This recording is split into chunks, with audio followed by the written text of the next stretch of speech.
אני זוכרת מהילדות במחיצתם של תלמה ואיזה, זה הביקורים שלי בגני עם, שהייתי נשלחת אליהם בקיץ, וכבר הייתי ילדה גדולה, וחגית כבר נולדה, ורצו שאני אצא קצת, ואני אפוש מתל אביב ומהעוצר ומהאנגלים ומכל הצרות, ונסעתי בכוחות עצמי באוטובוס, שזה היה דבר גדול, לגני עם, וזה היה בשבילי גן עדן. כל החולות, כל העצים מסביב, קרקורי התרנגולות, הכנסת האורחים של לורקה ואשר,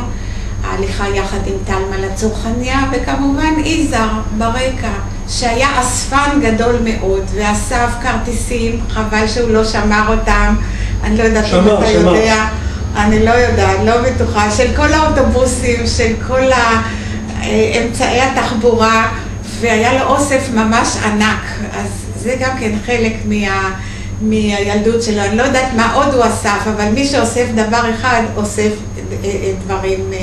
רבים. אני זוכרת שבביתם אכלתי בפעם הראשונה אנונה עם כפית, לא ידעתי בכלל מה זה, זה היה פרי אקזוטי באותם שנים.